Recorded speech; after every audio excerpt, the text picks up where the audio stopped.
So as many of you on the call know, we at Lutheran Social Services of the National Capital Area are so grateful and humbled every day to resettle refugee and immigrant families in the DC metro area.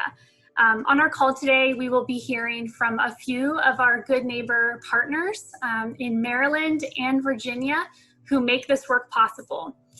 Good Neighbor Partners is the name of our refugee co-sponsorship program, where a group of people, like a faith community or an organization or even a family, can be matched with a newly arrived refugee family to provide an apartment setup, and then the option for ongoing adjustment support for 6 months or 1 year.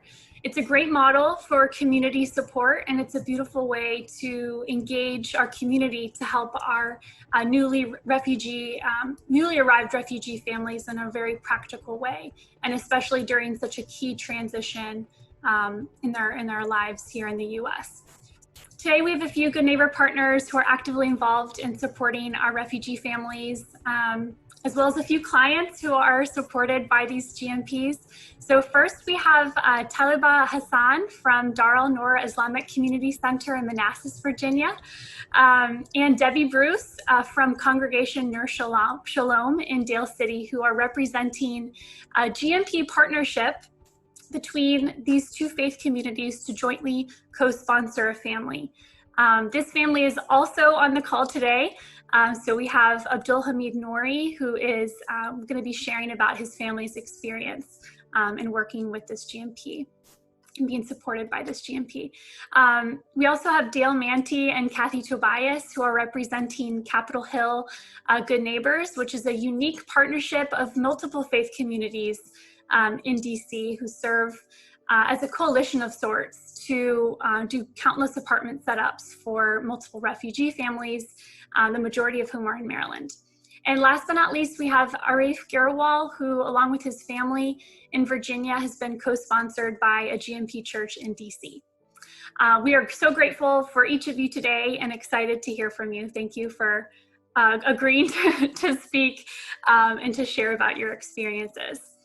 Dar al-Noor Islamic Center and Temple Near Shalom were both members of a grassroots organization in Prince William County called Unity in the Community. And one of your representatives from the Lutheran Social Services came to a Unity in the Community meeting over a year or so ago and described the program and whatnot. So a few months after that, Rabbi Liz contacted our Islamic Center and asked, did we want to partner and sponsor a family? And we said yes. When Rabbi Liz heard about the GNP program, she saw it as an opportunity to continue Ner Shalom's tradition of trying to repair the world, to be a positive force here in Prince William County. And as a house of worship, much of Ner Shalom's energy goes into serving our members' spiritual needs, and especially because we're a small congregation, another large part of our energy goes to remaining financially viable. But as an ancient wise Rabbi Hillel said, if I'm only for myself, what am I? So we've always tried to have some energy left over to be a positive force in our community in some small way. And this program fits our needs almost as much as it does the Nouri family. We at Capitol Hill Good Neighbors got started back in 2015 when our church choir was on a concert tour, and we were singing with a church choir from Hamburg. So when we got off the train in Hamburg, noticed just all of these refugees in the train station. And our friends from the church in Hamburg, as we were talking about our concert together, was saying, well, yeah, our church is really involved in helping support, and it's really complicated. And it got us thinking like, hey, you know, we could do something like that. So we got together with one of our members, and Kathy's one of our fellow choir members. This guy said, well, you know, what about talking to LSS? I mean, they've been doing this for a while. So we connected with LSS, talked with our own pastor, who said, well, there's just a whole lot of people who want to do this, so you guys go for it. So we reached out to you, and Kathy will tell you the rest. Well, and we got training from LSS, and then there were like maybe 20 people from our church, which is Lutheran Church of the Reformation, but there were also people that were doing this from other churches on Capitol Hill. And so we started talking to them, and we just decided to collaborate because we wanted to do the same things. And we have a lot of different skills in different congregations. And so there were 8 congregations in the end, plus several others that have joined to help us with various things later. And the whole town of Cheverly, where we live, which is near where many of the refugees live. So that's how we got started with collaboration. And I think importantly, it represents a whole spectrum of faith communities. There's a Jewish congregation, Mormon, Catholic, all the basic, Methodist, Episcopal, Presbyterian. Yeah, it's a wonderful band of people who care. We're inspired. The Muslims, we have a tradition of welcoming the stranger. A Muslim wants for his neighbor that which he wants for himself. And Muslims, we stand for justice. And so we welcome folks who have suffered injustice or hardship. And so far, our experience with Ner Shalom has been very good, and with the Nouri family. Our respective teams, we've met together for the training. We collaborated and we organized our resources to furnish their home when the family arrived. And each congregation makes sure that we take turns. Each congregation makes sure that the family has food because of this COVID virus.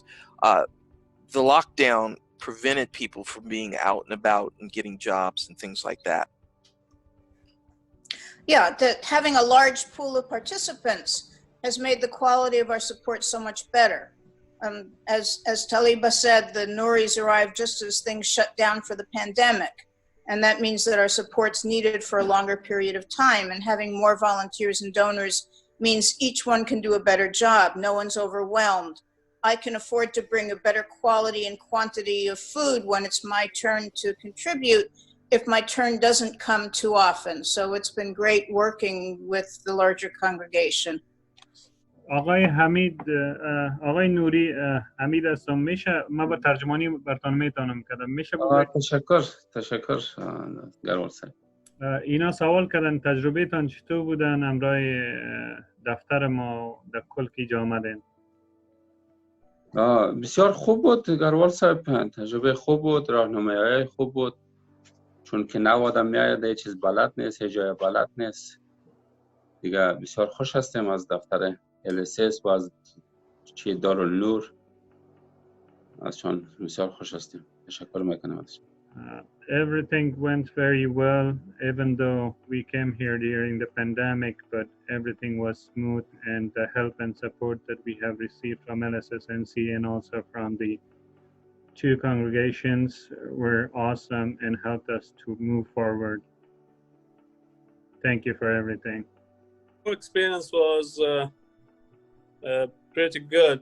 I was enough lucky that we arrived here to United States period of COVID-19, and LSS also did help us a lot in our resettlement, and also they introduced us the Georgetown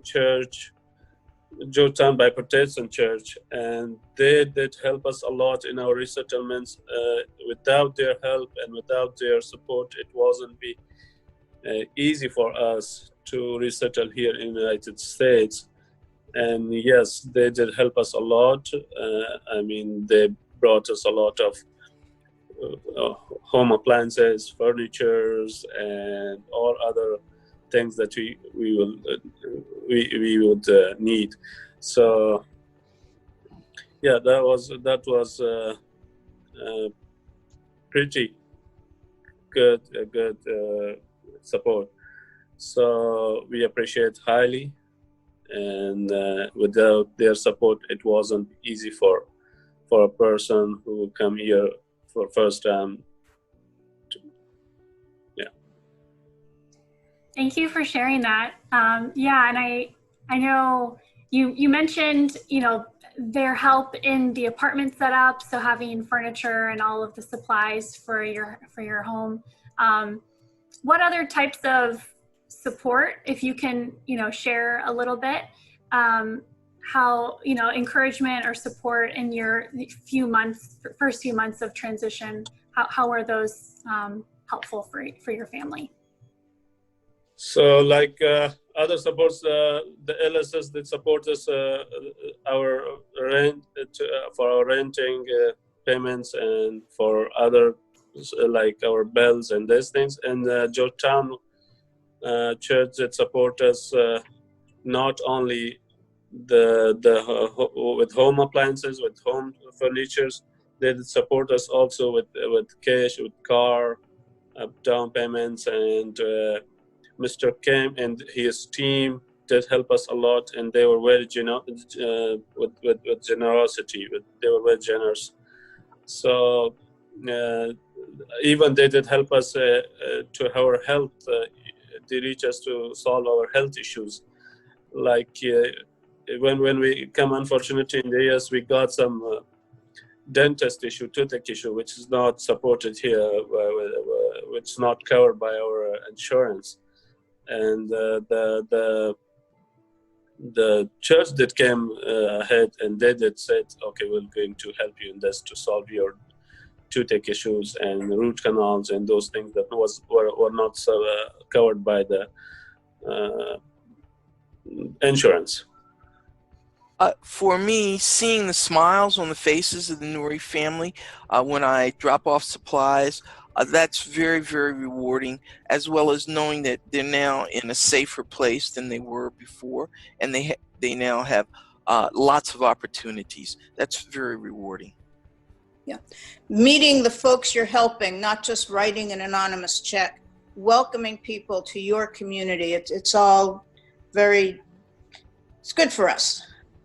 And I guess for me, I forgot to mention that we're doing our 47th apartment setup. 47 apartment setups. And that's amazing. We've done mostly, we like to have them set up and leave before the family arrives. It's not always worked out that way. And we've done level 1 support for one family. And it turns out there are 3 or 4 families that we are connected to, and it's 4.5 years later, going on 5. And with those 4 families, there's still a very big part of our life and our community.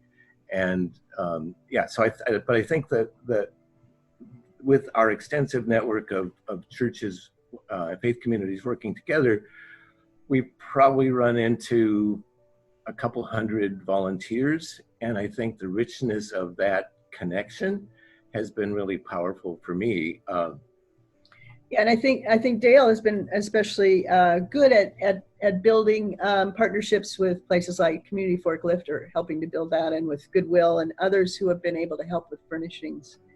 And then we've also had a group of people in Cheverly who are working on helping tutor, especially the wives, because so many of these are SIVs, and most of them are men who've learned English that way, but the women often have never been to school at all. So we've been trying to help some of them learn English. I know there are other organizations that are really doing an outstanding job at that too. So we're trying to collaborate with Solutions for Hometown Connections on that. So I think the collaboration is the most rewarding thing. And I think, just to be clear, I think we collaborate not just as goodwill, helpers, but people of faith. We have some, like there's a woman from the Catholic Church who's been working with we have one Central American family that we've been working with, and she's really helped them get through the green card process, which is much more complicated if you're not an SIV, I think. They also don't speak any English, so she learned Spanish to do that, and she's been really focused on helping them get through the process. And then I worked with about 5 or 6 people on their driver's licenses, and other people have helped get cars, and maybe others too, Dale. Let's be clear about what helping them get their driver's license means after their third failed attempt, and recruiting a translator to help them clearly understand what the directions are. I mean, it really has been a learn as you go process. But I think to your big question, as we find needs, it turns out there are people there to help. Yeah. Yeah, some of them have been medical, as someone else mentioned. I know, dental kinds of things, or just helping them. Like one guy had a trigger finger injury and it was inhibiting his ability to work. So we helped him get that taken care of. And then also, I think we may have helped him a little bit with some costs that happened during that time while he was recuperating. Yeah. And again, I think many of us are fortunate enough to not have had to rely on, kind of the social support network to take care of our needs. But two things I guess I've learned is that first, it's really expensive to be poor. Like it takes a lot of time and work to get support, and things like the Medicaid that families get.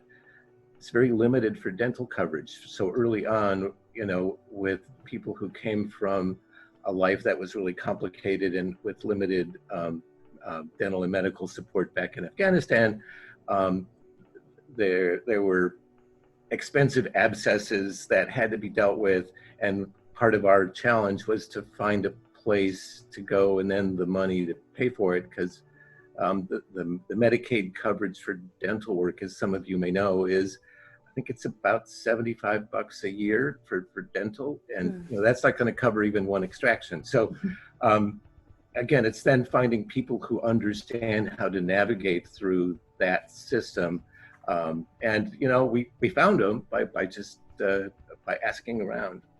Well, just one of them was a young woman who's the oldest daughter. Her mother was one of the women who'd never been to school at all, and she had been not in school for 4 years before they came, but she was also about to age out of high school age, and she did being able to finish her high school. So we helped her along with some of the caseworker people to get into night school at her high school. So she went to school from early morning till late at night for the last 3 months of her high school and was able to graduate with her class. And she was just celebrated at the graduation. And I think that's the memorable one for me. And now she's in community college, and I went to the graduation and was just so proud. We were setting up an apartment for a family of 10, which meant that we had to get a bunch of bunk beds and get them all together.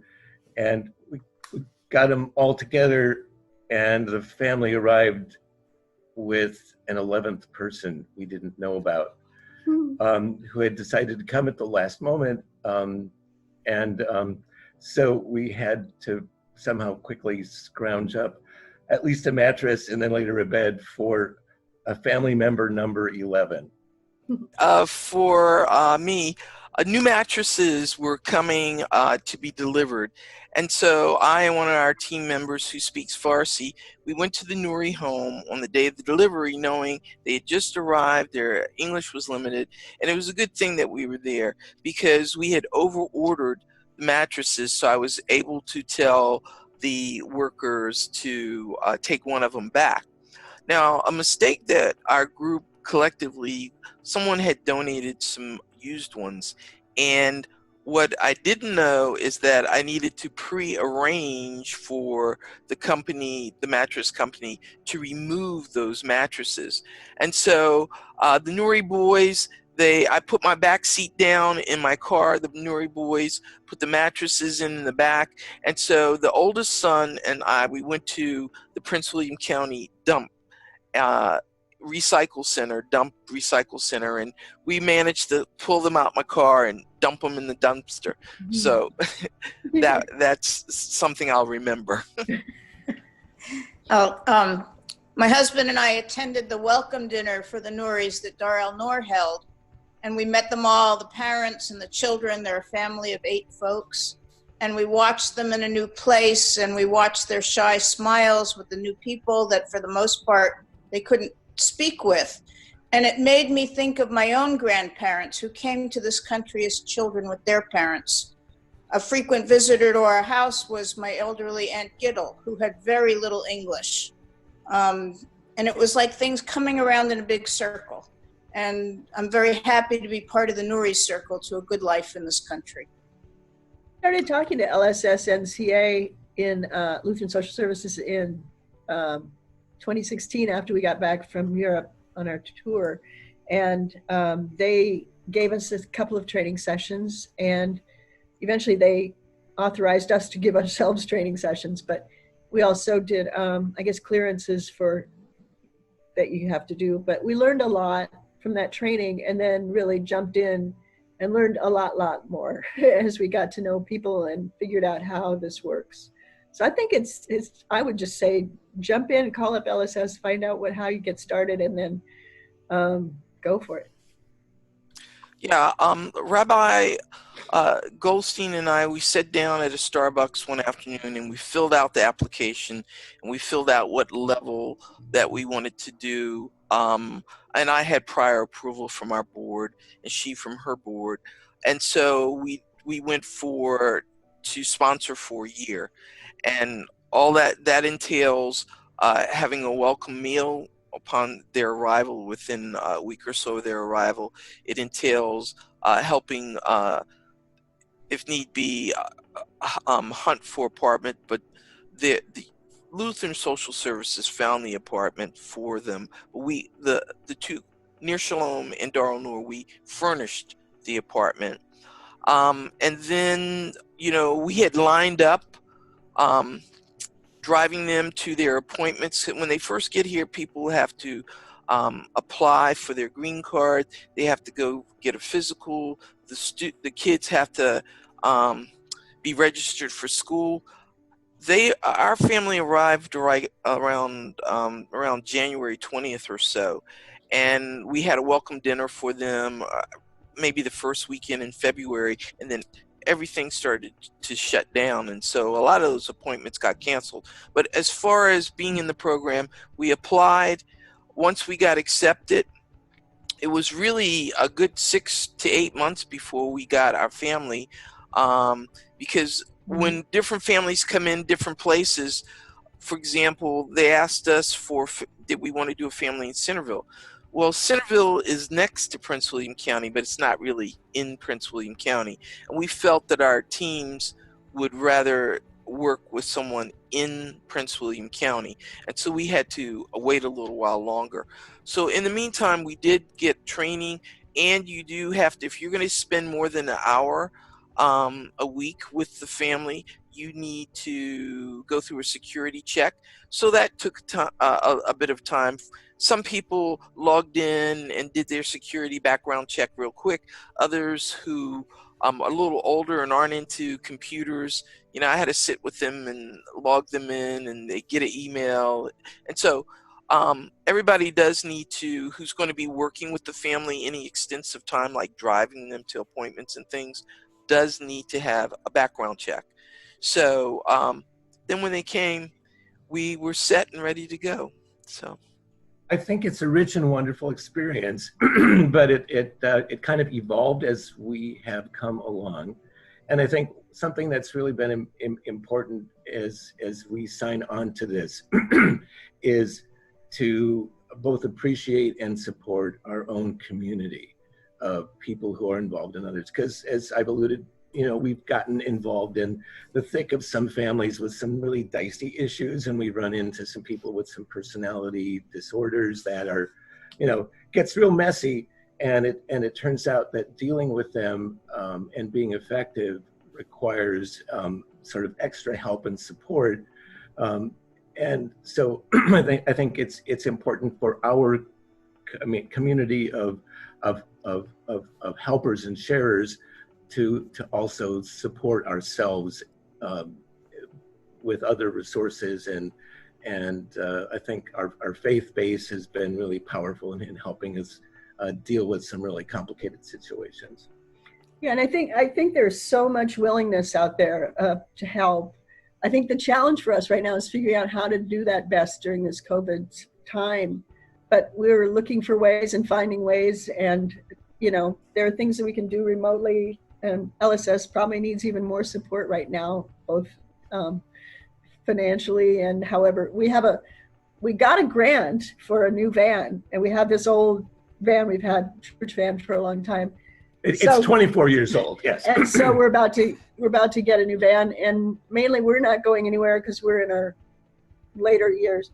And so we've been authorizing LSS and others to use it to gather furniture. Well, we get offers of furniture all the time now.